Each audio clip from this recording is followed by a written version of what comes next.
இந்த உலகத்தில் நாம் நல்லபடியாக இருக்கணும்னா அதுக்கு முக்கியமாக தேவைப்படுறது 2. ஒன்று செல்வம், இன்னொன்று அறிவு. சரி, இது 2ல் சிறந்தது எது அப்படின்னு ஒரு கேள்வி கேட்டால் என்ன பதில் சொல்கிறது? இதே கேள்வியை ஹஸ்ரத் அலி அவர்கள்கிட்ட கேட்டாங்களாம். அவர் ஒரு பெரிய அறிஞர். கேள்வி கேட்டவங்களும் சாதாரண ஆட்கள் இல்லை, இவங்களும் அறிஞர்கள்.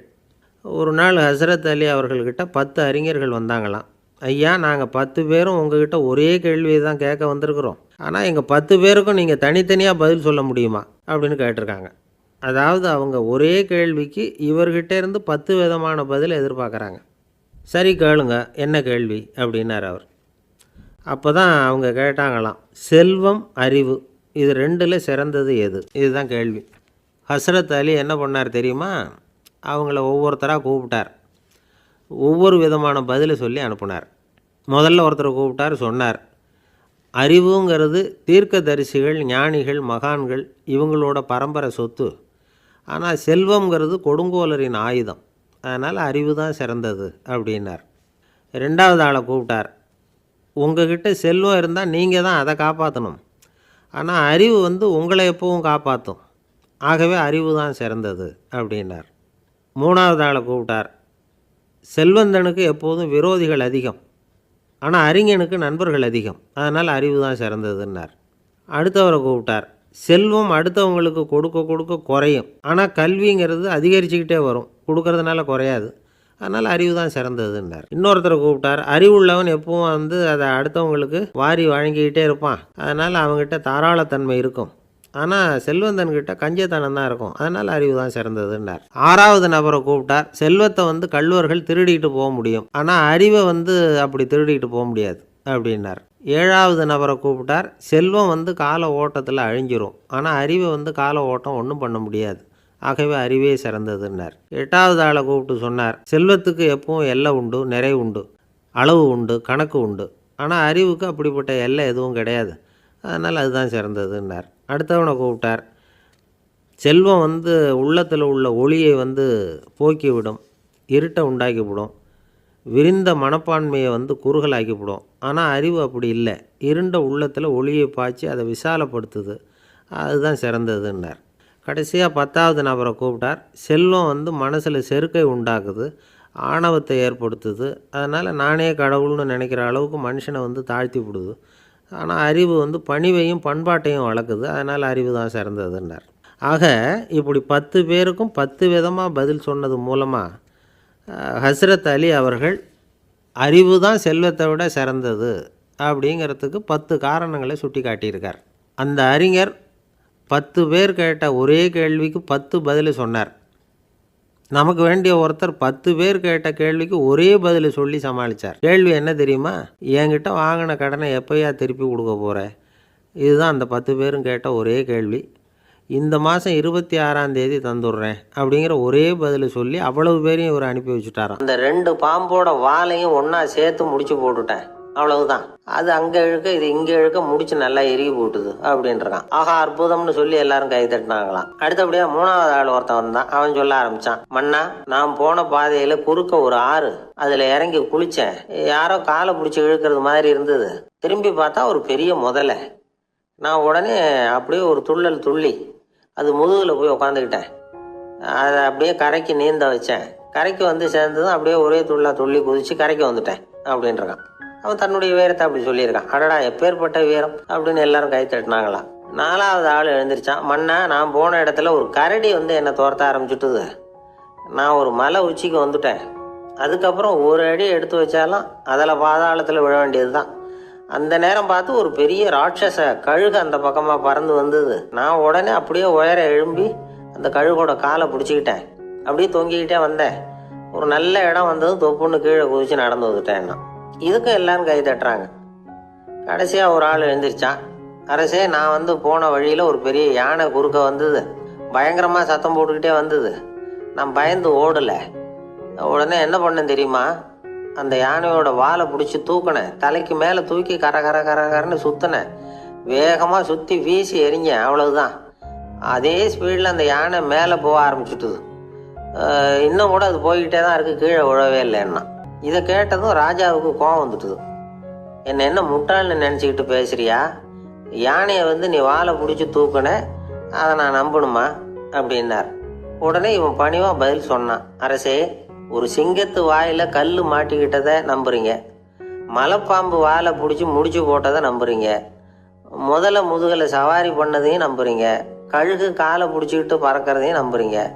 அப்படி நம்புறப்போ நான் சொன்னதை மட்டும் நம்பக்கூடாதா அப்படின்னு கேட்டானான். பொய் சொன்னவங்கெல்லாம் தலையை தொங்க போட்டுக்கிட்டாங்களாம். ராஜா அவங்கள பார்த்து சொன்னாராம், நீங்கள் எல்லாரும் என்னை முட்டாளாக்கி இருக்கிறீங்க. கடைசியாக பேசின இவன் தான் எனக்கு உண்மை எது பொய் எதுங்கிறத புரிய வச்சிருக்கிறான். இவன் தான் உண்மையான தைரியசாலி அப்படின்னு சொல்லி அவனுக்கே பரிசெல்லாம் கொடுத்து பாராட்டினாராம். இப்படி ஒரு கதை. உண்மையை நிலைநாட்டுகிறவன் தான் உண்மையான வீரன் அப்படிங்கிறத இதிலிருந்து நாம் புரிஞ்சுக்கணும். இந்த காலத்துல எல்லாம் பொய் சொன்னாதான் பிழைக்க முடியுங்கிறது ஒரு சில பேரோட நம்பிக்கை. ஒரு அப்பாவுக்கு தன் மகனுக்கு பொய் சொல்ல தெரியலையேங்கிற கவலை. பொய் சொன்னாதான் இந்த உலகத்தில் பிழைக்கலாம், ஆனால் இவனுக்கு அது தெரியலையே, அதனால் இவனை அழைச்சிட்டு போய் நடுக்கடலில் விட்டுட்டு வந்துடுவோம் அப்படின்னு அழைச்சிட்டு புறப்பட்டான். கடற்கரைக்கு போனான். மகனுக்கு சந்தேகம், எங்கேப்பா என்னை அழைச்சிட்டு போகிறேன்னு கேட்டிருக்கான். கடலில் மீன் பிடிக்க கற்றுக் கொடுக்க போகிறேன் உனக்கு அப்படின்னானா. நான் ஏற்கனவே மீன் பிடிச்சிட்டேனேன்னானா இவன் மகன். எங்கே அதுன்னு கேட்டிருக்கான். அப்பங்காரன். சுட்டு சாப்பிட்டுட்டேன்ருக்கான் புள்ள. அப்பங்காரன் பார்த்தான், சரி நம்ம புள்ள பொழைச்சிக்கோம் அப்படின்னு சொல்லி திருப்பி அழைச்சிட்டு வந்துட்டானா. ஒரு ஆள் அசையாமல் கிடக்கிறார், அவர் இருக்காரா போயிட்டாராங்கிறத எப்படி முடிவு பண்ணுறோம்? அவர் மூக்குக்கு முன்னாடி புறங்கையை வச்சு பார்க்குறோம், மூச்சு வருதா இல்லையா அப்படிங்கிறத கண்டுபிடிக்கிறதுக்காக. மூச்சுங்கிறது அவ்வளவு முக்கியமான ஒரு விஷயம். சுவாசம் இல்லைன்னா எதுவுமே இல்லை. நம்ம பூமி இருக்க அது கூட சுவாசிக்குதுங்கிறத சோவியத் விஞ்ஞானிகள் கண்டுபிடிச்சிருக்கிறாங்க. பூமிக்கு மேலே இருக்கிற மண் அடுக்கில் காற்றில் உள்ள ஆக்சிஜன் ஆக்சிகரணம் அடையுது அப்படின்னு தான் இது வரைக்கும் எல்லாரும் நம்பிக்கிட்டு இருந்தாங்க. ஆனால் இப்போ என்ன கண்டுபிடிச்சிருக்கிறாங்கன்னா, அந்த ஆக்சிஜன் பூமிக்குள்ளே 1 கிலோமீட்டர் ஆழம் வரைக்கும் ஊடுருவி போகுதான். பூமிக்குள்ளே 2 பக்கமும் பல கிலோமீட்டர் வரைக்கும் பரவுதான். பூமிக்குள்ளே இருக்கிற நீர்நிலை அடுக்குகள் தான் நுரையீரல் செய்கிற வேலையை செய்யுதான். நம்ம உடம்புல நுரையீரல் இல்லைன்னா ஒன்றும் நடக்காது. ஒரு மரத்தை தலைகீழாக தொங்க போட்டால் எப்படி இருக்கும் அப்படி யோசிச்சு பாருங்கள். அப்படி தான் இதுவும் நுரையீரலும் அப்படி தான் இருக்கும். வலது பக்கம் ஒன்று, இடது பக்கம் ஒன்று. வலது பக்கம் நுரையீரல் கொஞ்சம் பெருசாக இருக்கும், நுட்பமான நரம்பு குழாய்கள் அதில் இருக்கும். கோடிக்கணக்கான நுண்ணிய குழாய்களை வந்து வச்சுக்கிட்டு தான் அது வேலை செய்யுது. 25 கோடி குழாய்கள் இருக்கும். அதை அப்படியே முழுசாக பிரித்து பரப்புனா ஒரு டென்னிஸ் கோர்ட்டில் பாதி பரப்பளவு இருக்குமா. நுரையீரல் நிறம் வந்து கருஞ்சிவப்பு தான். புகை அதிகமாக உள்ளே போச்சுன்னா அது கருப்பாயிடுது. காற்றுல உள்ள பிராணவாயுவை இது இழுத்து எடுத்துக்கிட்டு ரத்தத்தை சுத்தப்படுத்துகிற முக்கியமான வேலையை இது செய்யுது. அசுத்த காற்றை வெளியில் அனுப்பி வச்சுடுது. ஒருத்தர் வேகமாக ஓடி வரார், அவருக்கு மூச்சு இறைக்கும். பயங்கரமாக எதையாவது பார்த்து விடுறார், உடனே மூர்ச்சி ஆகிடுவார். இது மாதிரி சமயங்களில் வேற எந்த தூண்டுதலும் இல்லாமல் நுரையீரல் தானாகவே இயங்கும். இப்படி ஒரு அவசியம் ஏற்படுறப்போ இயக்கத்தை தூண்டி விடுற முக்கியமான இணைப்பு மூளைக்கு கீழே முதுகு எலும்புக்கு மேற்பகுதியில் இருக்குது. அது உடனே சுவாசத்துக்கு அவசர உதவியை கொடுக்குது. இப்போ ஒருத்தர் பேசாமல் உட்காந்துருக்கார். இந்த சமயத்தில் அவருக்கு 1 பங்கு காற்று தேவைப்படுதுன்னு வச்சுக்கோங்க. அவர் எழுந்திரிச்சு நடக்கும் பொழுது 1.5 மடங்கு தேவைப்படும். ஓடுனார்னா 3 மடங்கு தேவைப்படும். படுத்துருக்கிறப்ப 1/2 மடங்கு தான் தேவைப்படும். இதுக்கு நிமிஷத்துக்கு 16 தடவை மூச்சு விட்டாகணும். இப்படி சாதாரணமாக உள்ளே இழுக்கிற காற்று கொஞ்சம்தான் இருந்தாலும் இது மாதிரி 8 மடங்கு காற்றை வந்து உள்ளே இழுத்து வச்சுக்கிற சாமர்த்தியம் நுரையீரலுக்கு இருக்குதான். தண்ணி, நுண்கிருமிகள், ரசாயன பொருள் இப்படி எது உள்ளே போனாலும் நுரையீரல் சமாளிச்சுக்கும். 30 வருஷமாக விடாத புகை பிடிக்கிறவர் தொடர்ந்து உள்ளே அனுப்பி வைக்கிற புகையை கூட சமாளிக்குதுன்னா பார்த்துங்களேன். உள்ளே போகிற புகை நுட்பமான சுவாச முடிச்சுகளை அழிச்சு விடுது. கறி புகை அது மேலே படிஞ்சு உபயோகம் இல்லாமல் பண்ணிவிடுது. ஆனாலும் தேவைக்கு அதிகமாக 8 மடங்கு கூடுதலாக சுவாச முடிச்சுகள் நம்ம உடம்புக்குள்ளே இருக்கிறதுனால சமாளிக்க முடியுது. சமாளிக்க முடியலன்னா சில சமயம் மூச்சு திணறும். அதை ஒரு எச்சரிக்கையாக எடுத்துக்கிட்டு புகை பிடிக்கிற பழக்கத்தை விட்டுடணும். அதுதான் நல்லது. ஆனால் அப்படி யார் விடுறது? இணை பிரியாத 2 நண்பர்கள் இருந்தாங்களாம். 2 பேரும் விடாமல் சிகரெட்டு குடிக்கிறவங்க. அதில் ஒருத்தன் செத்து போட்டான். இன்னொருத்தன் அதுக்கப்புறம் 2 சிகரெட்டாக குடிக்க ஆரம்பித்தானா. ஏன் இப்படி பண்ணுறேன்னு கேட்டிருக்காங்க. நான் 1 சிகரெட்டு தான் குடிக்கிறேன், செத்து போன என்னுடைய ஃப்ரெண்டு இருக்கானே செத்து போனவன், அவனுக்காக இன்னொரு சிகரெட்டு குடிக்கிறேன் அப்படின்னு நானா. இது ரொம்ப ஆபத்து, விட்டுடு அப்படின்னு சொல்லியிருக்காங்க. சரின்னு ஒத்துக்கிட்டான். ஆனால் அதுக்கப்புறமும் 1 சிகரெட் வீதமாக குடிச்சிக்கிட்டே இருந்தான். சிகரெட்டு பழக்கத்தை நீ இன்னும் விடலையான்னு கேட்டாங்களாம். அந்த பழக்கத்தை நான் எப்போது விட்டுட்டேன், இப்போ நான் குடிக்கிறது என் ஃப்ரெண்டுக்காக அப்படின்னு நானா. இவங்கெல்லாம் எப்படி திருந்துறது? வாழ்க்கையில் சில சந்தர்ப்பங்களில் நாம் சில அவமானங்களை சந்திச்சே தீர வேண்டியிருக்கு. என்ன பண்ணுறது, காலம் அப்படி.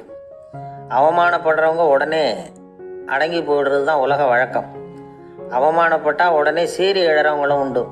ஆனால் அதையே ஒரு சவாலாக எடுத்துக்கிட்டு முன்னுக்கு வர்றவங்களும் சில பேர் இருக்கிறாங்க. அவங்க ரொம்ப அபூர்வம். இன்றைக்கி மனோதத்துவ நிபுணர்கள்லாம் என்ன சொல்கிறாங்க தெரியுமா?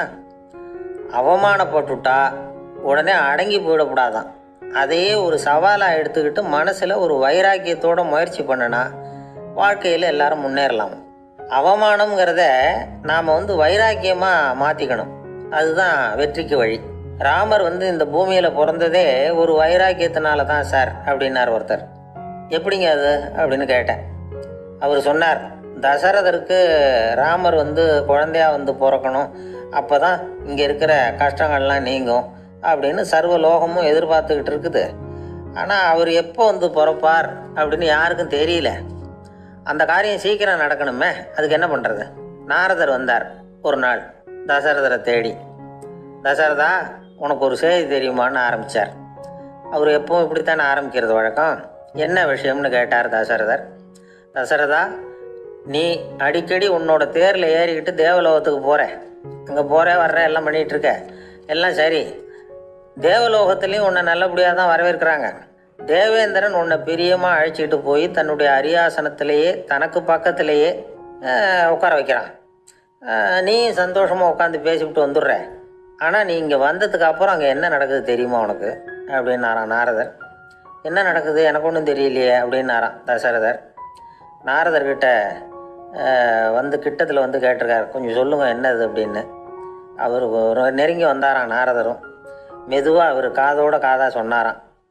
அதாவது நம்ம பாஷையில் சொல்லப்போனால் பற்ற வைக்கிறார். நீ அங்கே தேவேந்திரன்கிட்ட உட்காந்து பேசிவிட்டு வந்த பிறகு நீ அங்கே உட்காந்துருந்த அரியாசனத்தை தண்ணி ஊற்றி கழுவி சுத்தப்படுத்துகிறாங்க. நீ என்ன அந்த அளவுக்கு சுத்தம் இல்லாத ஆளா, தினம் குளிக்காமையாக இருக்கிற அப்படின்னாராம். தசரதருக்கு இது ரொம்ப அவமானமாக போயிட்டுது. அப்படியா செய்கிறாங்க அப்படின்னாராம். ஆமாம், நீ வேணும்னா நான் சொல்கிறது உண்மையா இல்லையா அப்படின்னு சோதனை பண்ணி பார்த்துக்கோ அப்படின்னாரான் நாரதர். உடனே தசரதர் இதுக்காகவே புறப்பட்டு தேவலோகம் போனார். அங்கே வழக்கம் போலவே இவரை கூப்பிட்டு உட்கார வச்சு பேசிக்கிட்டு இருந்தான் தேவேந்திரன். கொஞ்ச நேரம் பேசிக்கிட்டு இருந்துட்டு சரி நான் கிளம்புறேன்னு புறப்பட்டார்.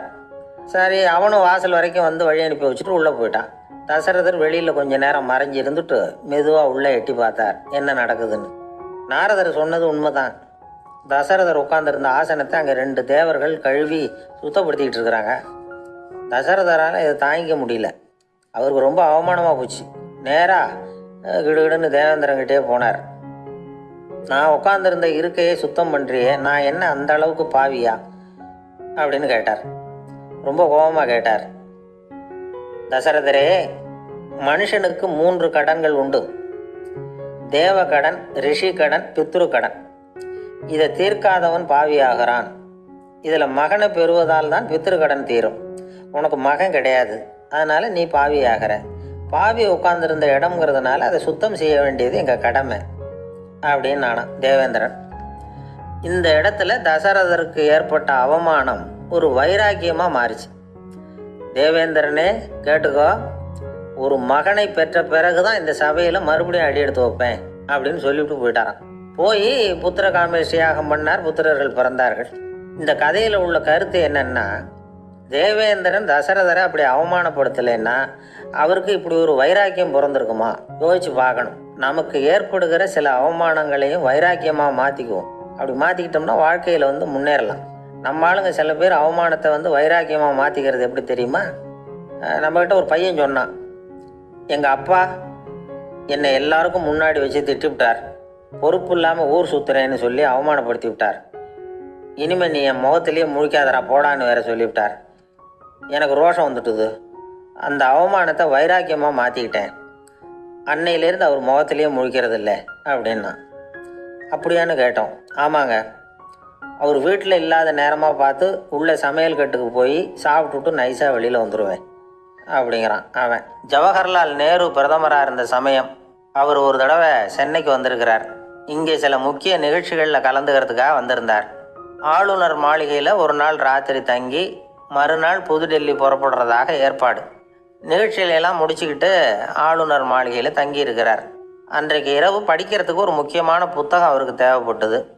அந்த சமயத்தில் உலக அளவில் ஒரு முக்கியமான பொருளாதாரம் சம்பந்தமான ஒரு புத்தகம் வெளியாகி இருக்கிற விஷயம் அவருக்கு தெரியும். அந்த புத்தகம் மெட்ராஸுக்கு வந்திருக்குமா, அது இங்கே கிடைக்குமா அப்படின்னு விசாரிச்சிருக்கிறார் நேருஜி. அவர் இப்படி கேட்ட உடனே அங்கே இருந்தவங்கெல்லாம் ரொம்ப பரபரப்பாக செயல்பட ஆரம்பிச்சுட்டாங்க. முக்கியமான இடங்கள்ல எல்லாம் விசாரிச்சிருக்கிறாங்க அந்த புத்தகம் உங்ககிட்ட இருக்கான்னு. சென்னையில் உள்ள கன்னிமாரா நூல் நிலையத்துக்கு எப்படியும் அந்த புத்தகம் வந்திருக்கணும் அப்படின்னு ஒரு நம்பிக்கை. அங்கே விசாரித்தாங்க. அந்த புத்தகம் 2 நாளைக்கு முன்னாடி தான் அங்கே வந்திருக்குது அப்படிங்கிற விஷயம் தெரிஞ்சுது. உடனே எல்லோரும் அங்கே ஓடினாங்க. அவங்களுக்கு இன்னொரு சந்தேகம், புத்தகம் வந்திருக்கு சரி, அது இந்த சமயத்தில் வேறு யாரும் படிக்கிறதுக்கு எடுத்துகிட்டு போயிருக்கக்கூடாதே அப்படிங்கிற சந்தேகம் இருந்தாலும் மனசுக்குள்ளே ஒரு தைரியம். இப்படி ஒரு புத்தகம் வெளிவந்திருக்கிற விஷயமே நேருஜி சொல்லி தான் நமக்கே தெரியும். அதுவும் இல்லாமல் உலக பொருளாதார சம்பந்தமான ஏதோ ஒரு புத்தகம் அது. அதை போய் இந்த நேரத்தில் அவ்வளவு ஆர்வமாக யார் எடுத்துகிட்டு போயிட போகிறாங்க அப்படிங்கிற தைரியம். இந்த தைரியத்தோடு அந்த நூல் நிலையத்துக்கு ஓடினாங்க. புத்தகத்தை தேடுனா அது கிடைக்கல, யாரோ எடுத்துகிட்டு போயிருக்கிறாங்க. நேருவுக்கு மட்டுமே தெரிஞ்சிருந்த அந்த புத்தகம் பற்றின விஷயம் சென்னையில் வேற ஒருத்தருக்கும் தெரிஞ்சிருக்குது. உடனே எல்லாரும் பரபரப்பாக அந்த அதுக்குன்னு இருக்கிற ரிஜிஸ்டர் இருக்குல்ல, பதிவேடு, அதை புரட்டி பார்க்குறாங்க யார் எடுத்துகிட்டு போகிறாங்கன்னு தெரிஞ்சுக்கிறதுக்காக. எடுத்துகிட்டு போனவங்க அதில் கையெழுத்து போட்டிருப்பாங்கல்ல, அதை பார்த்து யாருன்னு தெரிஞ்சுக்கலாம் அப்படிங்கிறதுக்காக தான் அதை புரட்டுறாங்க. அதோ அந்த புத்தகத்தோட பேர் பக்கத்தில் அதை எடுத்துக்கிட்டு போனவங்க கையெழுத்து உத்து பார்க்குறாங்க எல்லாரும். அதில் போட்டிருக்குது பேர் CN அண்ணாதுரை அப்படின்னு எழுதியிருந்தது. அவர் தான் பேரறிஞர் அண்ணா. நேரு படிக்க விரும்பின ஒரு புத்தகத்தை அதே நேரம் படிக்க விரும்பின இன்னொரு தலைவர் இவர். படிக்கிறதுல அவருக்கு இருந்த ஆர்வத்தை நாம் தெரிஞ்சுக்கணும்னா அதுக்கு எவ்வளவோ சம்பவங்கள் இருக்குது. கடைசி காலத்தில் அவர் அடையாறு மருத்துவமனையில் படுத்திருக்கிறார். அவருக்கு ஒரு முக்கியமான அறுவை சிகிச்சை செய்ய வேண்டியிருக்குது அவசரமாக. அமெரிக்காவிலேருந்து டாக்டர் மில்லர் வந்திருக்கிறார். அவர்கிட்ட கேட்குறார், டாக்டர் நாளைக்கே அறுவை சிகிச்சை செய்ய போகிறீங்களா அப்படின்னு. ஆமாங்கிறார் டாக்டர் மில்லர். நாளைக்கு மறுநாள் செஞ்சுக்கிறேனே அப்படின்னாரான் அண்ணா. ஏன் ஏதாவது நாள் பார்க்குறீங்களான்னு கேட்டிருக்கார். இல்லை, ஒரு புத்தகத்தை படிச்சுக்கிட்டு இருக்கிறேன், அதை நாளைக்குள்ளே முடிச்சிருவேன், அதுக்கப்புறம் நான் இறந்தாலும் கவலை இல்லை அப்படின்னாரான் இவர். அவர் தான் அறிஞர் அண்ணா. சங்ககால நூல்கள்லேருந்து சமீபத்தில் வந்த நூல்கள் வரைக்கும் எல்லாம் அவர் படிச்சிருக்கிறார். ஒரு திருமண விழாவில் அவர் பேசும்பொழுது சொன்ன விஷயம் இது. சங்க காலத்தில் காதலியை மணக்க விரும்புகிறவனுக்கு அவனுடைய தந்தை வீர சோதனைகள்லாம் வைப்பார். போய் புலிப்பல் கொண்டுக்கிட்டு வா, அப்போ தான் என் பொண்ணை கொடுப்பேன் அப்படின்னு சொல்லுவார்.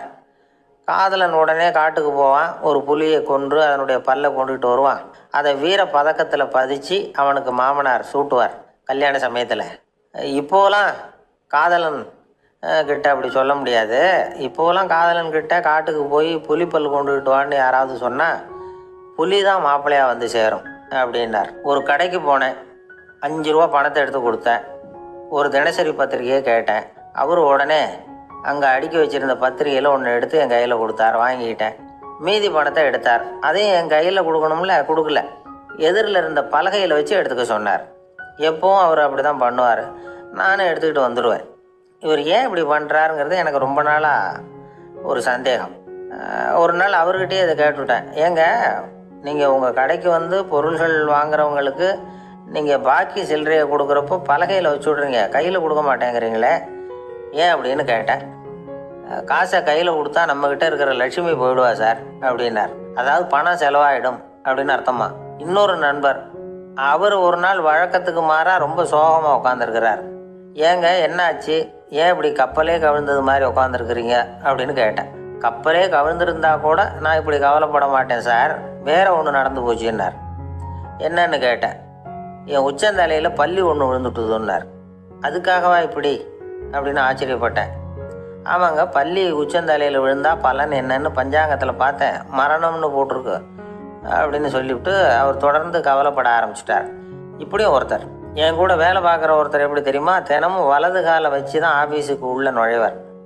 என்னைக்காவது தவறுதலாக இடது காலை வச்சு உள்ளே வந்துட்டார்னா அன்னைக்கு பூரா மனசு சங்கடப்படுவார். எந்த வேலையும் சரியாக ஓடாது.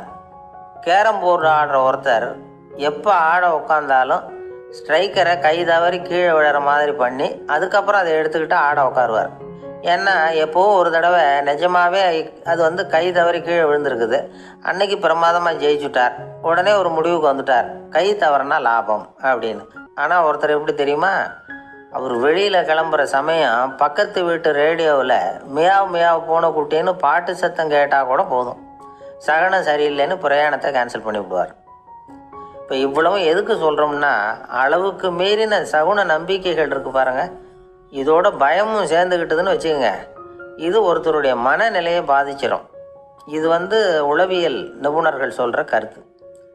வாழ்க்கையே தடுமாற வச்சிரும். பாதுகாப்பு இல்லாத உணர்வு, ஒரு விதமான டிப்ரெஷன் மனநிலை, இதெல்லாம் தான் இதுக்கு காரணமாக அமையலாம். சில பேர் காய்கறி நறுக்க கத்தியை கையில் எடுத்தால் கூட நேரம் சரியாக இருக்கா அப்படின்னு பார்த்துட்டு தான் வேலையை ஆரம்பிக்கிறது வழக்கம். அறிவு தான் மனசுக்கு வாத்தியாராக இருக்கணும். அப்போ தான் வாழ்க்கை வந்து நிம்மதியாக இருக்கும். அறிவு வந்து மனசு சொல்கிறபடியெல்லாம் கேட்க ஆரம்பிச்சுட்டுதுன்னா இடைஞ்சல் தான். ஒருத்தருக்கு 7ஆம் நம்பர் தான் ராசியான நம்பரான். 7ஆம் தேதி தான் எந்த காரியத்தையும் ஆரம்பிப்பாராம். 7 எழுத்து வர்றது மாதிரி பேரை மாற்றி வச்சுக்கிட்டார். 7 மணிக்கு தான் தினமும் எழுந்திருப்பார். 7ஆம் நம்பர் வீட்டில் தான் குடியிருக்கார். கல்யாணம் கூட 7ஆம் தேதி தான் பண்ணிக்கிட்டார். அவர் ஒரு நாள் குதிரை பந்தயத்துக்கு போனாராம். குதிரையோட பேரையெல்லாம் பார்த்தார். ஒரு குதிரையோட பேர் 7 எழுத்தில் அமைஞ்சிருந்தது. 7 தானே இவருக்கு அதிர்ஷ்ட நம்பர். அதனால் உடனே அது பேரில் பணத்தை கட்டினார். பந்தயம் நடந்தது. என்ன சார் ஆச்சுன்னு கேட்டாங்க. நான் பணம் கட்டின அந்த என்னோட குதிரை 7ஆவதாக வந்து சேர்ந்தது சார் அப்படின்னாராம் சோகமாக. ஒரு காலத்தில் பிரஷ்யா அப்படின்னு ஒரு தேசம் இருந்தது. இப்போ ஜெர்மனி இருக்குல்ல, இதோட பெரும்பகுதி ஒரு காலத்தில் பிரஷ்யாங்கிற பேரில் இருந்தது. அப்போ அதுக்கு அரசராக இருந்தவர் மகா ஃப்ரெடரிக், அதாவது ஃப்ரெடரிக் தி கிரேட் அப்படின்னு சொல்லுவாங்க. அந்த ராஜாவுக்கு ஒரு சந்தேகம், நாம் பல வகையான வரிகளை விதித்து வசூல் பண்ணுறோம், அப்படி பண்ணி வருமானம் குறைஞ்சிக்கிட்டே போகுதே, இதுக்கு என்ன காரணமாக இருக்கும்? இதுதான் அவருக்கு ஏற்பட்ட சந்தேகம். ஒரு சமயம் அந்த அரசர் தம்முடைய அமைச்சர்களையும் பிரபுக்களையும் தளபதிகளையும் கூப்பிட்டு ஒரு விருந்து வச்சார். விருந்து முடிஞ்சதும் அவங்கள பார்த்து இந்த சந்தேகத்தை கேட்டார். வரிகள் அதிகமாக விதித்து வருமானம் குறையறதுக்கு என்ன காரணம் அப்படின்னு கேட்டார். பல பேருக்கு இதுக்கு சரியாக பதில் சொல்ல தெரியல. அனுபவசாலியான ஒரு தளபதி எழுந்திருச்சார். அரசே, அது எப்படிங்கிறத இப்போ உங்களுக்கு காட்டுறேன்னார். உடனே ஒரு பெரிய பனிக்கட்டி ஒன்றை தன்னுடைய கையில் எடுத்தார். அதை அப்படியும் திருப்பி பார்த்தார். அப்புறம் அடுத்தவர்கிட்ட கொடுத்தார். அவர் அதை அப்படியும் திருப்பி பார்த்துட்டு அடுத்தபடியாக இருந்தவர்கிட்ட கொடுத்தார். இப்படியே இதை ஒவ்வொருத்தராக பார்த்துட்டு ஒவ்வொரு கையாக மாறி கடைசியில் மன்னர் கைக்கு போய் சேர்ந்தது. மன்னர் கைக்கு அந்த பனிக்கட்டி போய் சேர்ந்தப்போ அது கொஞ்சம் கொஞ்சமாக உருகி ஒரு பட்டாணி கடலை சைஸுக்கு ஆகிடுது. மன்னர் யோசனை பண்ணார், வரி அதிகமாக போட்டாலும் வந்து சேர்றது குறைவாக இருக்கிறதுக்கு என்ன காரணம் அப்படிங்கிறது அவருக்கு புரிஞ்சு போச்சு. காலம்தான் மாறிட்டு இருக்கே தவிர இந்த கையூட்டு வாங்குற பழக்கம் மாறினதாக தெரியல. இன்னொரு ராஜா இருந்தார். அவர் தன்னுடைய ராஜாங்கத்தில் லஞ்ச ஊழலே சுத்தமாக இருக்கக்கூடாது அப்படின்னு நினச்சார். அவர்கிட்ட பல்வேறு துறைகளுக்கும் பொறுப்பாக இருந்த பல பேரும் ரொம்ப சுத்தமாகவும் நேர்மையாகவும் இருந்தாங்க. ஒரே ஒருத்தர் மட்டும் எல்லார்கிட்டையும் லஞ்சம் வாங்கிட்டே இருந்தார். அவரை வேறு துறைகளுக்கு மாற்றி பார்த்தாரு. அந்த ராஜா என்னென்னமோ பண்ணி பார்க்குறாரு. எந்த வேலையை கொடுத்தாலும் அதுலேயும் லஞ்சம் வாங்கிறதுக்கு ஒரு வழியை உண்டு பண்ணிக்குவார் அந்த ஆள். ராஜாவுக்கு இது ஒரு பெரிய தலைவலியாக போயிட்டுது. இவர் என்ன பண்ணுறது, இவருக்கு என்ன வேலையை கொடுக்கறது, கொஞ்சம் கூட லஞ்சம் வாங்கிறதுக்கு சான்ஸே இல்லாத ஒரு வேலையை கொடுக்கணும் அப்படின்னு திட்டம் போட்டார். ஒரு நாள் அவருக்கு அந்த உத்தரவும் போட்டுட்டார். அதாவது அவருக்கு என்ன வேலைன்னா, கடற்கரையில் தான் அவருக்கு ஆஃபீஸ். அங்கேயே இருந்துக்க வேண்டியது. தினமும் எத்தனை கடல் அலை கரையில் வந்து மோதுது அப்படிங்கிறத கணக்கெடுத்து ராஜாவுக்கு தெரிவிக்க. ஒரு காடு, அங்கே அயோத தௌமியர் அப்படின்னு ஒரு தபோதனர். அவர் பல மாணவர்களை ஒன்றா சேர்த்து ஒரு குருகுலம் நடத்திக்கிட்டு இருக்கிறார். பல தரப்பட்டவங்க பல திறப்பட்டவங்க மாணவர்கள் அதில் சேர்ந்து படிச்சுக்கிட்டு இருக்கிறாங்க. பாஞ்சால ராஜகுமாரன் ஒருத்தனும் அந்த குருகுலத்தில் சேர்ந்து படிச்சுக்கிட்டு இருக்கிறான். அவன் பேர் ஆருணி. பெரிய இடத்து புள்ள, இருந்தாலும் படுப்பில் ரொம்ப கெட்டிக்காரனாக இருந்தான். அவன் தான் அங்கே முதல் மாணவன். ஒரு நாள் குருநாதர் அந்த அரசகுமாரனை கூப்பிட்டார். நம்ம குருகுலத்துக்கு சொந்தமான வயலில் தண்ணீர் பெருகி வெள்ளம் வந்து பயிரை வந்து அழிக்குதான், அதனால் நீ போய் மடையை அடைச்சிட்டு வந்துரு அப்படின்னார். அந்த அரசகுமாரன் உடனே புறப்பட்டான். குருநாதர் சொல்லிட்டார்ல, உடனே புறப்பட்டான். நான் பெரிய இடத்து பிள்ளையாச்சே, ராஜகுமாரனாச்சே, ரொம்ப செல்வாக்கூட வளர்ந்தவனாச்சே, நான் போய் வயலில் இறங்கி வேலை செய்கிறதா அப்படின்னுலாம் அவன் நினைக்கல. குருநாதர் கட்டளையை நிறைவேற்ற வேண்டியது நம்ம கடமை அப்படின்னு நினச்சான். உடனே ஒரு மண்வெட்டியை தூக்கி தோளில் வச்சுக்கிட்டு புறப்பட்டு போயிட்டான். வயலுக்கு போனான். பார்த்தான், தண்ணி கரையை உடச்சிக்கிட்டு வயலுக்குள்ளே ஏகமாக பாஞ்சிக்கிட்டு இருக்குது. இவன் மண்வெட்டியால் களிமண்ணை புல்லோடு சேர்த்து புல் பற்ற மாதிரி வெட்டி வெட்டி போட்டான். இருந்தாலும் மடையை அடைக்க முடியல. தண்ணி அதை மீறி வந்துக்கிட்டே இருக்குது. தண்ணி வேகமாக வயலுக்குள்ளே போய்கிட்டே இருக்குது. போடுற பத்தையெல்லாம் கரைஞ்சி கரைஞ்சி போயிட்டுருக்கு. இருந்தாலும் இவன் தன்னுடைய முயற்சியை கைவிடலை. வெட்டி வெட்டி போட்டுக்கிட்டே இருக்கிறான். காலையில் அங்கே போனவன் சாயந்தரம் வரைக்கும் இப்படி செஞ்சுக்கிட்டு இருக்கிறான். உடம்பும் மனசும் ரொம்பவும் சோர்ந்து போச்சு. இருந்தாலும் குருநாதர் இட்ட கட்டளையை நிறைவேற்றாமல் இருக்கிறோமேங்கிற ஒரு குறை அவனுக்கு இருக்குது. குரு கட்டளையை நிறைவேற்றாத நான் இன்னமும் இருக்கணுமா அப்படின்னு யோசனை பண்ண ஆரம்பிச்சிட்டான். என்ன செய்யலாம்னு பார்த்தான். நம்ம குருநாதர் இட்ட பணிக்காக இந்த உடம்பையே தியாகம் பண்ணலாம் அப்படின்னு முடிவு பண்ணான். தண்ணி பாயுதில் அதுக்கு குறுக்க விழுந்து அப்படியே மடையை அடைச்சிக்கிட்டு அப்படியே படுத்துட்டான். இது மற்றவங்களுக்கு தெரியாது. அன்னைக்கு ராத்திரி ஒரு விளக்கு முன்னாடி உட்காந்து குருநாதர் பிள்ளைங்களுக்கு பாடம் சொல்லி கொடுத்துக்கிட்டு இருக்கிறார். முதல் வரிசையில் இருக்கக்கூடிய ராஜகுமாரனை காணலை. நம்ம ஆருணி எங்கே போனா அப்படின்னு சொல்லி மற்ற மாணவர்களை விசாரித்தார். இப்போ அவங்க சொன்னாங்க, சுவாமி அவன் காலையில் வயலுக்கு மடையை அடைக்கிறதுக்காக போனான், நீங்கள் தான் போக சொன்னீங்க, இன்னும் திரும்பி வரல அப்படின்னு ஒரு பையன். குருநாதர் உடனே ஒரு தீவெட்டி எடுத்துக்கிட்டு மாணவர்களை அழைச்சிக்கிட்டு வயலுக்கு போனார். அங்கே போய் பார்த்தா ஆளை காணும். ஆருணி ஆருணின்னு சொல்லி சத்தம் போட்டு கூப்பிட்டு பார்க்குறார். நான் இங்கே இருக்கேன் குருநாதா அப்படின்னு காலுக்கு அடியிலேருந்து ஒரு சத்தம் வருது. குனிஞ்சு பார்த்தா அவன் மடையில் படுத்துருக்குறான். என்னப்பா இதுன்னார். காலையிலேருந்து இந்த மடையை அடைச்சி பார்த்தேன் சுவாமி, முடியல, அதனால் இப்படி குறுக்க படுத்துட்டேன். என்னை தாண்டறதுக்கு பயந்து போய் தண்ணியை தேங்கி நின்றுட்டுது அப்படின்னா. அவனுடைய குரு பக்தியையும் அவனை தாண்டறதுக்கு அஞ்சு நிற்கிற தண்ணி தேக்கத்தையும் பார்த்துட்டு எல்லாரும் ரொம்ப ஆச்சரியப்பட்டு போயிட்டாங்களாம். ஆருணி எழுந்திரிச்சு வா அப்படின்னு கூப்பிட்டாரான் குருநாதர். அவன் தண்ணீரை பொழந்துக்கிட்டு எழுந்திரிச்சு வந்தானான். அதனால் அவனுக்கு உத்தாலகன் அப்படின்னு ஒரு பேர். உத்தாலகன்னா தண்ணீரை பிளந்தவன் அர்த்தம். ஒரு ஆள் அழுதுகிட்டு இருந்தான். ஏன்டா அழுகுறேன்னு கேட்குறார் ஒருத்தர். இழக்கிறதுக்கு எதுவும் இல்லை, அதனால் அழறேன்னா. என்னடா சொல்கிறேன்னார். கிட்ட வாங்க சொல்கிறேன்னா. இந்த மணி பர்ஸை வேற ஒருத்தன் பாக்கெட்லேருந்து திருடினேன், அப்புறம்தான் புரிஞ்சுது அவங்ககிட்ட இழக்கிறதுக்கு எதுவும் இல்லைங்கிறது. ஆமாங்க, இது காலி பர்ஸு, அதனால் இப்போ அழுதுகிட்டு இருக்கிறேன், திருடியும் பிரயோஜனம் இல்லை அப்படின்னு சொல்லிவிட்டு அழுதானா. ஒரு கோவிலில் ஆன்மீக சொற்பொழிவு நடந்துக்கிட்டு இருக்குது. ஒரு பெரியவர் பேசிக்கிட்டு இருக்கார். கடவுளை பற்றியும் சொர்க்கத்தை பற்றியும் மனுஷனை பற்றியும் அவர் விவரமாக பேசுகிறார். எல்லாரும் உட்காந்து கேட்குறாங்க.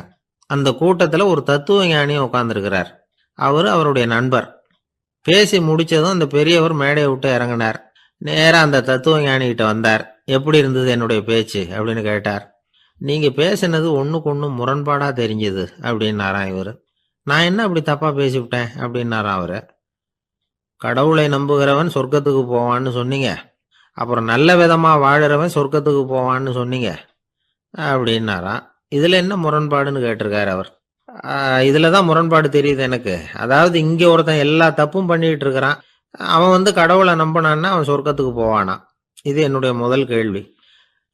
இல்லைன்னா ஒருத்தன் எந்த தப்பும் பண்ணல, ரொம்ப ஒழுங்காக வாழ்ந்துக்கிட்டு இருக்கிறான், ஆனால் அவன் கடவுளை நம்பலை, அவன் என்ன நரகத்துக்கு தான் போவானா?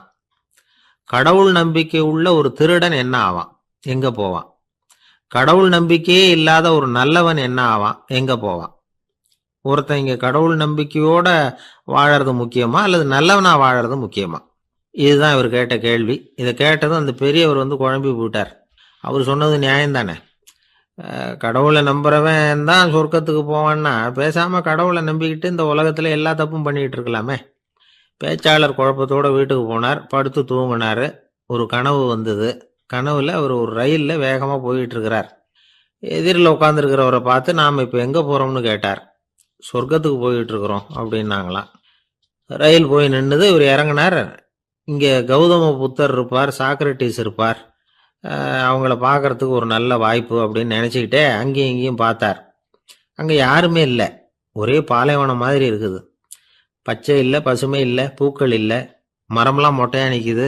எலும்பும் தோலுமா சில முனிவர்கள் அங்கேயும் இங்கேயுமா உட்காந்துருக்குறாங்க. இவர் அவங்கக்கிட்ட போய் இந்த புத்தர் சாக்ரட்டிஸ் இவங்கெல்லாம் எங்கே இருக்கிறாங்கன்னு கேட்டாராம். அப்படி யாரும் இங்கே இல்லையே, அவங்கெல்லாம் யார் அப்படின்னு திருப்பி கேட்டிருக்கிறாங்க. இவருக்கு அதிர்ச்சியாக போச்சு. அப்படின்னா அவங்க எங்கே போயிருப்பாங்க? உடனே ரயில் நிலையத்துக்கு ஓடி வந்தார். அப்போ தான் நரகத்துக்கு ஒரு ரயில் புறப்பட்டுக்கிட்டு இருந்தது அங்கேருந்து. அதில் ஏறி உட்காந்தார். ரயில் வேகமாக போச்சு. நரகம் நெருங்க நெருங்க காற்று குளிர்ச்சியாக வீச ஆரம்பிச்சுதான். வெளியில் பசுமையாக இருந்துதான். அழகான மலர்கள், அழகான நீர்நிலைகள், நந்தவனங்கள், ரொம்ப அருமையாக இருக்குது. ரொம்ப அங்கே இருந்தவங்கெல்லாம் ரொம்ப மகிழ்ச்சியாக உல்லாசமாக வேறு இருந்திருக்கிறாங்க. எங்கே பார்த்தாலும் ஆடல் பாடல் உற்சாகம். இவர் ரயிலை விட்டு இறங்கினார். அவருக்கு சந்தேகம், இதுவா நரகம் அப்படின்னு விசாரிச்சிருக்கார். ஆமாம், இதுதான் நரகம்னாங்களாம். எனக்கு ஒரு சந்தேகம் இருக்கார். என்னன்னு கேட்டிருக்காங்க. கௌதம புத்தரும் சாக்ரட்டீஸும் லாவோஸும் இவங்க மாதிரி இன்னும் பல பேரும் கடவுள் நம்பிக்கை இல்லாதவங்க அவங்கெல்லாம் இங்கே இருக்கிறாங்களா அப்படிங்கிறது தான் என்னுடைய சந்தேகம் அப்படின்னாராம். இப்போ அவங்க சொல்லியிருக்கிறாங்க, இப்போ நீங்கள் பார்க்குறீங்களே பசுமையும் பச்சை பயிர்களும் ஆடல் பாடல்களும் அழகிய மலர்களும், இது எல்லாமே கௌதம புத்தரும் சாக்ரட்டீஸும் அது மாதிரி மகான்களும் இங்கே வர ஆரம்பித்த பிறகு தான் உண்டாக ஆரம்பிச்சுது. இந்த பிரதேசத்தை அவங்க அப்படியே மாற்றிவிட்டாங்க. இப்போலாம் இங்கே இருக்கிறவங்க யாரும் சொர்க்கத்துக்கு போகிறதுக்கே ஆசைப்படுறதில்ல அப்படின்னாங்களாம். இந்த அதிர்ச்சியிலேயே அந்த பெரியவர் கனவு கலைஞ்சி மூழ்கிக்கிட்டார். இதில் இருக்கிற கருத்து என்னன்னா, நல்லவர்கள் எங்கே இருக்கிறாங்களோ அந்த இடத்துக்கு பேர் தான் சொர்க்கம். சொர்க்கம் நரகம்ங்கிறதெல்லாம் ஆன்மீக பண்புகள், அவ்வளவுதான். ஒரு ஊரில் 2 இணைபிரியாத நண்பர்கள். ஒருத்தன் கேட்டான், இப்போ கடவுள் நம்ம முன்னாடி உங்கள் 2 பேரில் யாராவது ஒருத்தர் மட்டும் என்னோட சொர்க்கத்துக்கு வரலாம் அப்படின்னு கூப்பிட்டா நீ என்ன சொல்லுவேன்னு கேட்டானா. இவன் ரொம்ப பெருந்தன்மையாக உன்னையே அழைச்சிட்டு போக சொல்லிடுவேன் அப்படின்ட்டுருக்கான். அப்படின்னா உனக்கு சொர்க்கம் வேணாமான்னு கேட்டிருக்கான் அவன். நீ என்னை விட்டுட்டு போனாவே அப்புறம் இந்த பூலோகமே எனக்கு சொர்க்கம் தாண்டா அப்படின்னு நானா இவன். ஒரு பெரிய காடு, அந்த காட்டுக்கு மத்தியில் ஒரு ஆசிரமம். அங்கே ஒரு முனிவர் இருந்தார். பல இடங்கள்லேருந்து வர்ற குழந்தைகளுக்கு அவர் பாடம் சொல்லி கொடுத்துக்கிட்டு இருக்கிறார். ஏழை பணக்காரர் அப்படிங்கிற வித்தியாசம்லாம் கிடையாதுங்க. எல்லாரும் அவர்கிட்ட தங்கள் பிள்ளைகளை அனுப்பி வச்சாங்க. மன்னர்களுடைய பிள்ளைங்க கூட அங்கே அவர்கிட்ட தான் படிக்கிறதுக்கு வருவாங்க. ஆனால் அந்த முனிவரை பொறுத்த வரைக்கும் எல்லா பிள்ளைங்களும் ஒன்று தான். இது யார் வீட்டு பிள்ளைன்னெல்லாம் பார்க்க மாட்டார், எல்லாரும் சமம்.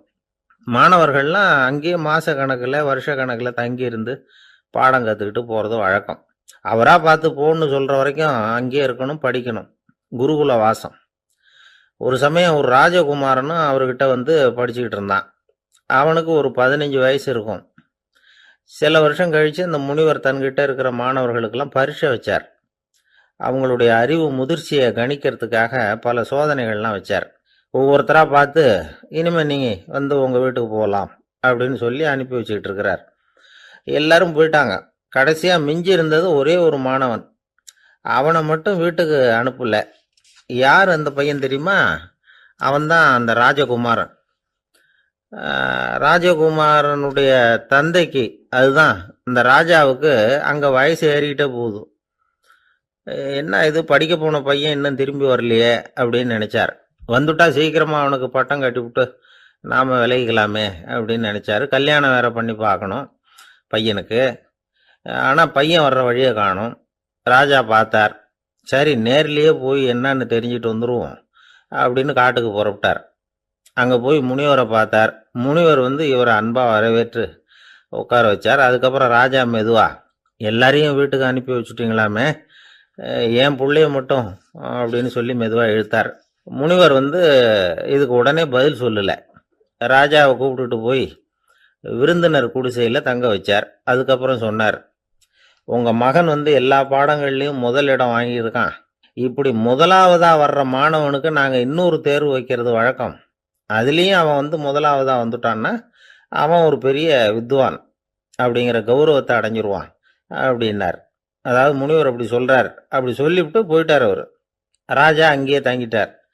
ராத்திரி படுத்து தூங்கினார். காலையில் எழுந்திரிச்சு அந்த குடிசைக்கு வெளியில் வந்தார் பல்லு விளக்கிறதுக்காக. அந்த சமயத்தில் தூரத்தில் ஒருத்தன் ஒரு கையில் கோடாலியை வச்சுக்கிட்டு தலையில் ஒரு பெரிய விறகு கட்டை சுமந்துக்கிட்டு வந்துக்கிட்டு இருக்கிறது மாதிரி தெரிஞ்சது. யாராவது விறகு வெட்டியாக இருக்கும் அப்படின்னு நினச்சார் ராஜா. கிட்ட வந்ததும் உத்து பார்க்குறாரு. பார்த்தா அது தன்னோட புள்ள.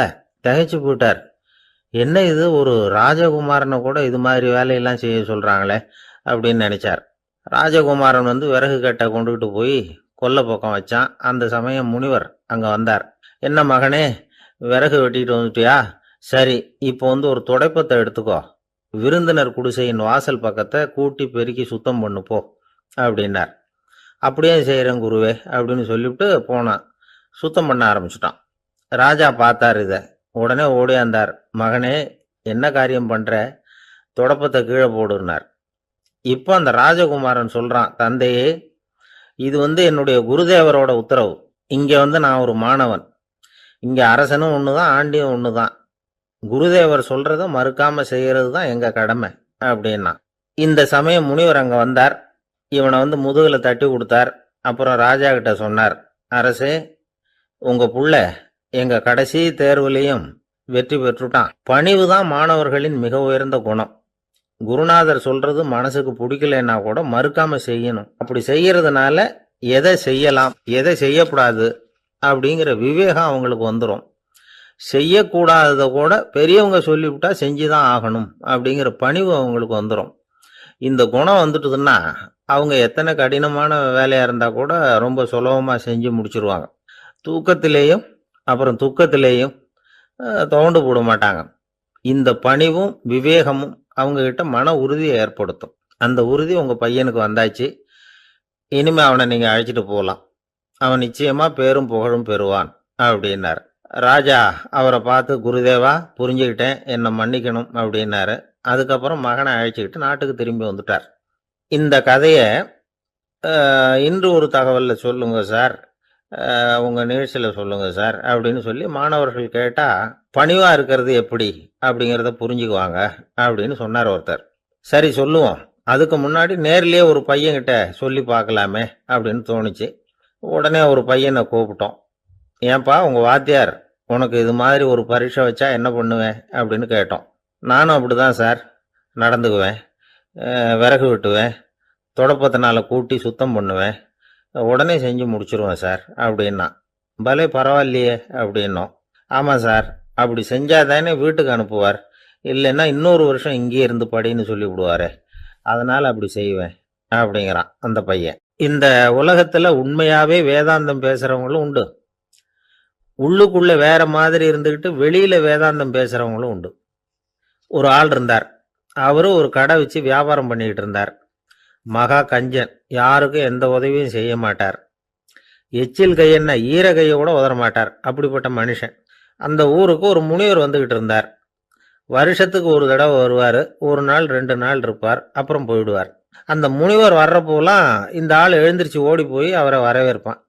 ரொம்ப பெரிய வேதாந்தி மாதிரி அவர்கிட்ட பேசிக்கிட்டு இருப்பான். காயமே இது பொய், வெறும் காற்றடைத்த பையும்மா, தர்மம் தலைகாக்கும்மா. பணம் என்ன சார் பணம், இன்னைக்கு ஒருத்தன் கையில் இருக்கும், நாளைக்கு ஒருத்தன் கையில் இருக்கும், எல்லாம் மாயம் வேண்டியது. இதுதான் அவருக்கு வேலை.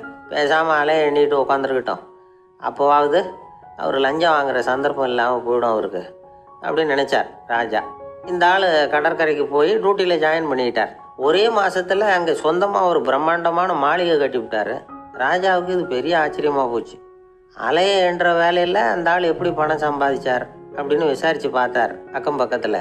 அந்த ஆள் என்ன பண்ணியிருக்கிறாருன்னா, கடற்கரையில் போய் பொறுப்பை ஏற்றுக்கிட்ட உடனே அங்கே இருந்த மீனவர்கள்கிட்ட எல்லாம் இந்த கரையில் ஒரு நாளில் மோதுற அலைகள் எத்தனை அப்படின்னு கேட்டிருக்காரு.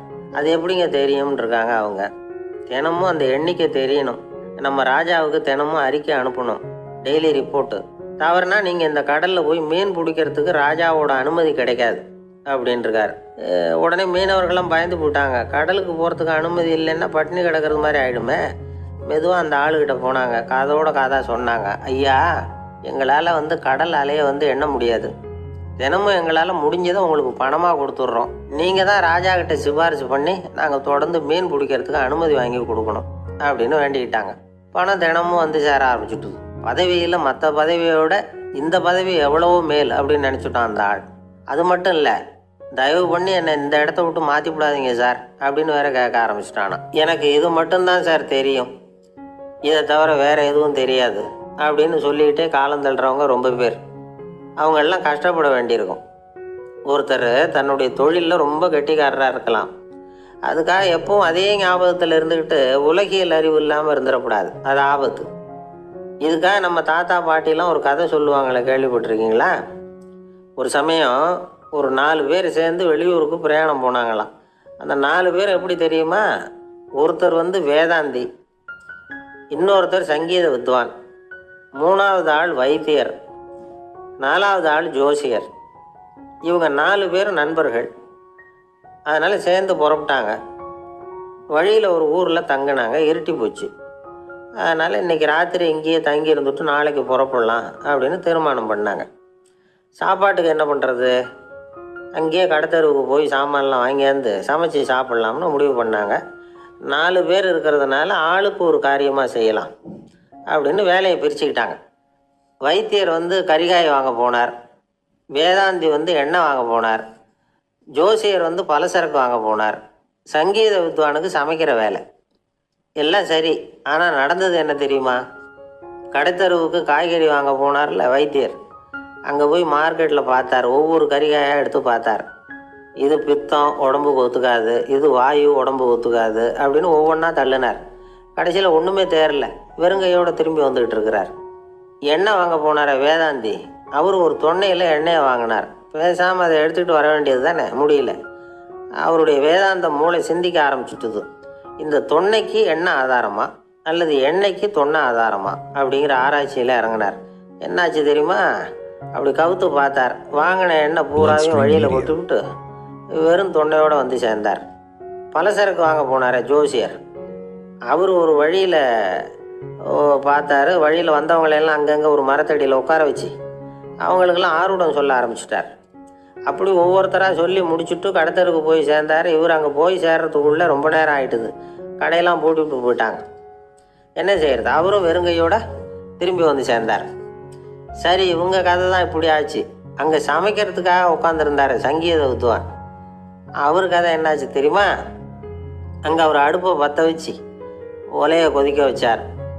அதாவது ஒரு பானையில் தண்ணியை ஊற்றி அடுப்பில் வச்சார். அது கொதிக்க ஆரம்பிச்சுது. தண்ணி கொதிக்கிற சத்தம் இருக்குதுல்ல, அது இவருக்கு தாளம் போடுறது மாதிரி இருந்தது. ஒரே குஷி, பாட ஆரம்பிச்சுட்டார். பாடிக்கிட்டே உற்சாகமாக கையில் இருந்த கரண்டியால் அந்த பானையில் தட்டினார், தாளம் போடுறதா நினச்சிக்கிட்டு. அவ்வளவுதான், பானை பட்டுன்னு உடஞ்சி போச்சு. தலையில் கையை வச்சுக்கிட்டு அவரும் உட்காந்துட்டார். எந்த தொழில் தெரிஞ்சாலும் சரி, அதை புத்திசாலித்தனமாக பயன்படுத்த தெரியலன்னா ஆபத்து தான். அதுக்காக தான் இந்த கதை. ஒரு பஸ்ஸு டிரைவர் ரொம்ப கெட்டிக்காரர். பஸ்ஸை ரொம்ப திறமையாக ஆபத்து இல்லாமல் ஓட்டுனதுக்காக பரிசுலாம் வாங்கினவர். அவரே ஒரு படகு ஓட்டுறதுக்காக அழைச்சிட்டு போயிருக்கிறாங்க, மோட்டார் படகு. அதையும் ரொம்ப திறமையாக தான் ஓட்டிகிட்டு போயிருக்கிறாரு. நடுக்கடலில் போனதும் படகு நின்று போச்சு. மோட்டாரில் ஏதோ கோளாறு. என்ன செய்யலாம் அப்படின்னு அந்த டிரைவரை கேட்டிருக்கிறாங்க படகுல இருந்தவங்கெல்லாம். அப்போ அவர் சொன்னாராம், கவலைப்படாதீங்க, ஒன்றும் பிரச்சனை இல்லை, எல்லாரும் கொஞ்சம் கீழே இறங்கி பின்னாடி தள்ளுங்க. மக்கள் உணர்ச்சிகளை புரிந்து கொள்ளாத அரசர்கள் நீடிச்சிருக்க முடியாது. அது மாதிரி நாடுகளில் அடிக்கடி குழப்பம் வந்தால் உண்டாகும். அப்படி இருந்தால் அடிக்கடி ஆட்சி மாறிக்கிட்டு இருக்கும். அப்படிப்பட்ட ஒரு தேசம். அங்கே ஒரு சிறைச்சாலையில் 3 கைதிகள் பேசிக்கிட்டு இருந்தாங்க.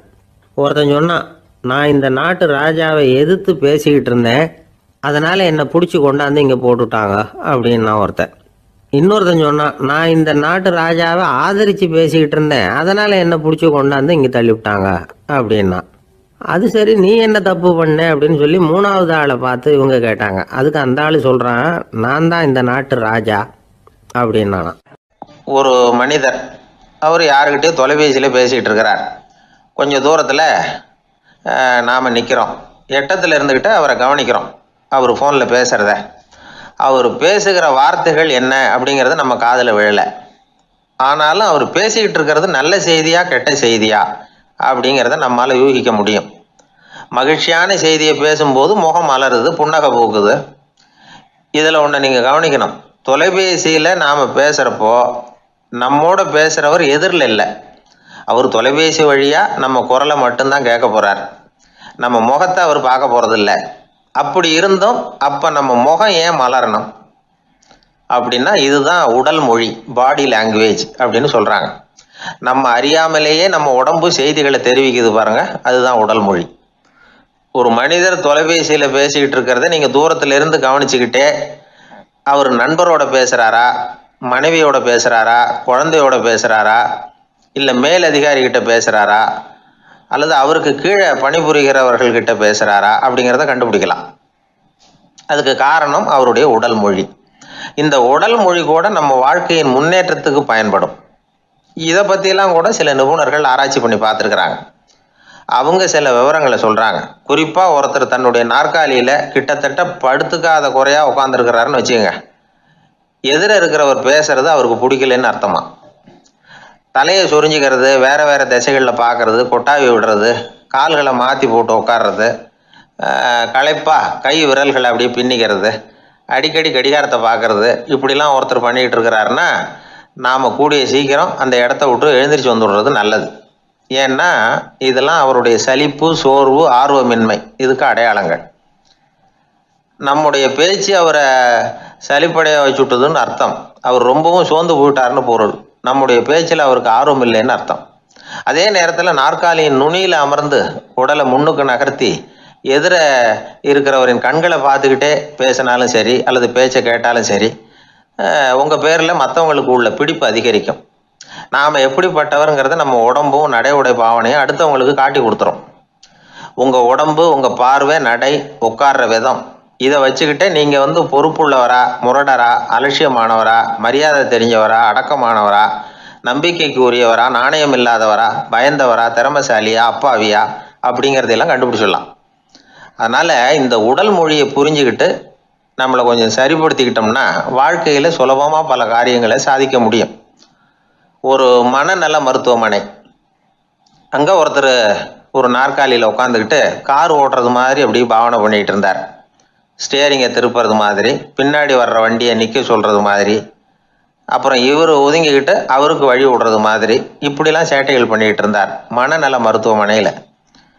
இதை பார்த்துக்கிட்டு இருந்த ஒருத்தர் பக்கத்தில் இருந்த இன்னொருத்தர்கிட்ட கேட்டார், இவர் ஏன் இப்படி பண்ணுறாரு, இவருக்கு ஏன் அப்படி வந்தது நிலைமை அப்படின்னு சொல்லி அவர் விசாரித்தார். அப்போ அவர் விவரம் சொன்னார். வேறு ஒன்றும் இல்லைங்க, இவருக்கு கார் ஓட்டணும்னு ஆசை ரொம்ப காலமாக, அது நிறைவேறாமல் போயிட்டுது. அதுக்கப்புறம் அவர் மனநோயாளியாக மாறிட்டார். இங்கே அழைச்சிட்டு வந்தாங்க. இங்கே அழைச்சிட்டு வந்ததுலேருந்து அப்படி தான் பண்ணிகிட்டு இருக்கிறார். அப்போ கார் ஓட்டுறது மாதிரிலாம் பாவனை பண்ணிகிட்டு இருப்பார், திருப்புறது மாதிரி பண்ணுவார், பின்னாடி வர்றவங்களுக்கு இடம் விடுவார், இப்படிலாம் செய்கிறார் அப்படின்னு விவரம் சொன்னாங்க. நீங்கள் சொல்லப்படாதா? இப்போ நீங்கள் எல்லா விவகாரங்களையும் தீர்த்து வைக்கிறவர் நம்ம குருநாதர். அவருடைய விவகாரத்தை நாம் தீர்த்து வைக்கிறதா? ஆச்சரியமாக இருக்குதே, குருநாதருக்கே சிக்கலா அப்படின்னு யோசனை பண்ண ஆரம்பித்தாங்க. இருந்தாலும் ரொம்ப பணிவாக கேட்டாங்க, சுவாமி உங்களுக்கே சிக்கலா? இந்த உலகத்து சிக்கல்களுக்கும் சிரமங்களுக்கும் அப்பாற்பட்டவர் அல்லவா தாங்கள்? அப்படிப்பட்ட உங்களுக்கு சிக்கல்னா அது எப்படி அப்படின்னாங்க. எனக்கு ஏற்பட்டிருக்கிற சிக்கல் அவ்வளவு பெருசு, ரொம்ப பெரிய விவகாரம் அது அப்படின்னார் குரு. கொஞ்சம் விவரமாக சொல்லுங்க அப்படின்னாங்க இவங்க. இப்போ அந்த குரு விவரத்தை சொன்னார். அதாவது நேற்று ராத்திரி நான் ஒரு கனவு கண்டேன். அந்த கனவில் நான் ஒரு பட்டாம்பூச்சியாக மாறிட்டேன். அப்படி மாறி ஒவ்வொரு மலராக பறந்து போய் உட்காந்து தேன் சாப்பிட்டேன் அப்படின்னார். சீடர்கள் இதை கேட்டதும் ரொம்ப திகைச்சு போயிட்டாங்க. என்ன இது ஒரு பெரிய பிரச்சனையா? ஒரு சாதாரண கனவு கண்டதுக்காகவா இந்த காலை வேளையில் நம்மளையெல்லாம் குருநாதர் இவ்வளவு அவசரமாக கூப்பிட்ருக்கார் அப்படின்னு நினச்சாங்க. இருந்தாலும் கேட்டாங்க, இதில் என்ன சிக்கல் சுவாமி?